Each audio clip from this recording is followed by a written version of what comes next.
Trump যুদ্ধে জড়িয়ে সে যে ভুল করছিল সেই ভুলের মাসুল দিল, যে ইরানকে কাবু করতে পারেনি। এখন কোন রকমের মান সম্মান নিয়ে সে বের হয়ে আসতে পারলো। যুক্তরাষ্ট্র এবং ইরানের মধ্যে যে চুক্তি হচ্ছে, সেই চুক্তিতে আসলে কি আছে, কিসের ভিত্তিতে সেই চুক্তি, সেটি ইরানের জ্যেষ্ঠ কর্মকর্তা প্রকাশ করেছেন। রয়টার্স সেটি রিপোর্ট করেছে। সেখানে বলা হচ্ছে, যুক্তরাষ্ট্রের সঙ্গে সমঝোতা স্মারকের চূড়ান্ত খসড়ায় তেহরানের পরমাণু কর্মসূচি, হরমুজ প্রণালী আবার খুলে দেওয়া এবং ইরানের উপর থেকে মার্কিন তেল নিষেধাজ্ঞা তুলে নেওয়ার মতো বিষয়গুলো অন্তর্ভুক্ত রয়েছে। ইরানের একজন জ্যেষ্ঠ কর্মকর্তা বার্তা সংস্থা রয়টার্সকে এসব তথ্য জানিয়েছেন। ওই কর্মকর্তা আরো বলছেন যে উভয় পক্ষ প্রাথমিক চুক্তি সই করার পর পরবর্তী 60 দিনের মধ্যে চূড়ান্ত চুক্তি নিয়ে আলোচনা হবে। চূড়ান্ত চুক্তি নিয়ে আলোচনা শুরু হবে। 7 দিনের মধ্যে শেষ করতে হবে বিষয়টা তা না, অর্থাৎ চূড়ান্ত চুক্তির জন্য আলোচনা শুরু করতে হবে 60 দিনের মধ্যে। তার মানে বোঝা যাচ্ছে বিষয়টা কিন্তু অনেকটা ঝুলে গেল। আমেরিকা যেমন চটজলদি একেবারে ইরানকে ধ্বংস করে তার পরমাণু কর্মসূচি গুলো একদম বন্ধ করে দেবে, এরকম যে ধারণা দেওয়া হচ্ছিল, এখন কিন্তু সেটার থেকে পিছিয়ে গেল। এবং এটা বলাই যায় যে ট্রাম্প অনেকটা যুদ্ধে জড়িয়ে সে যে ভুল করছিল সেই ভুলের মাসুল দিল, যে ইরানকে কাবু করতে পারেনি। এখন কোন রকমের মান সম্মান নিয়ে সে বের হয়ে আসতে পারলো, এইটুকু বলা যায়। ইরানের কর্মকর্তা বলছেন যে হরমুজ প্রণালী যেমন গুরুত্বপূর্ণ সবচেয়ে, এটার হরমুজ প্রণালী প্রাথমিক চুক্তির সঙ্গে সঙ্গে যে এই শুক্রবারে যে সই হবে, আর সাথে সাথে বাণিজ্যিক জাহাজের জন্য হরমুজ প্রণালী খুলে দেবে ইরান। অন্যদিকে ইরানের বন্দরগুলোর উপর থাকা যে নৌ অবরোধ তুলে নেবে যুক্তরাষ্ট্র, ইতিমধ্যে ঘোষণা হচ্ছে যে তারা তুলে নিছে।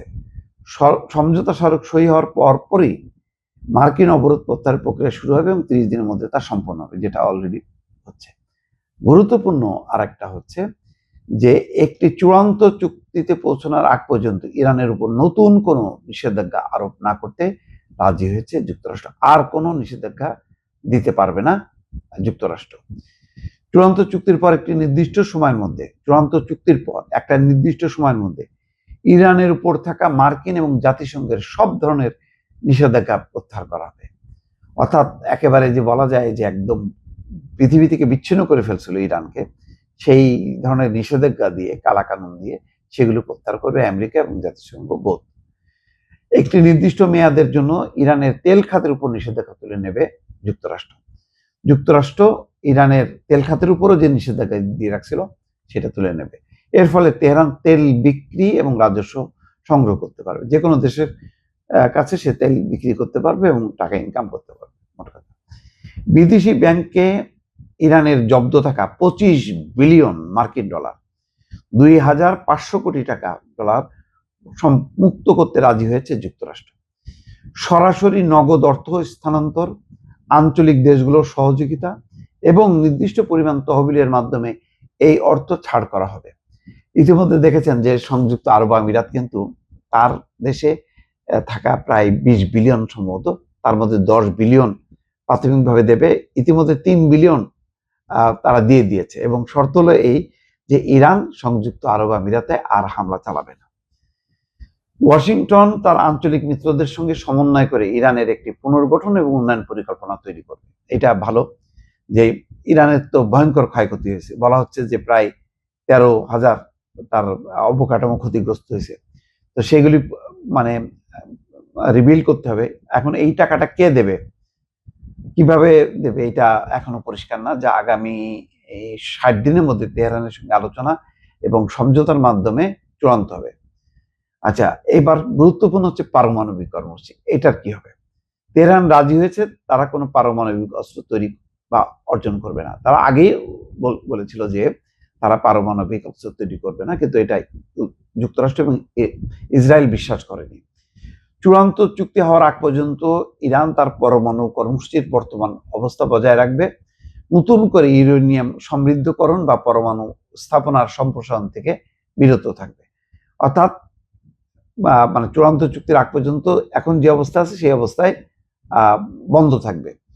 ভবিষ্যতে একটি ব্যাপক ভিত্তিক চুক্তির আওতায় ইরান নিজেদের উচ্চ মাত্রায় সমৃদ্ধ ইউরেনিয়ামের মান কমিয়ে ফেলতে রাজি হয়েছে।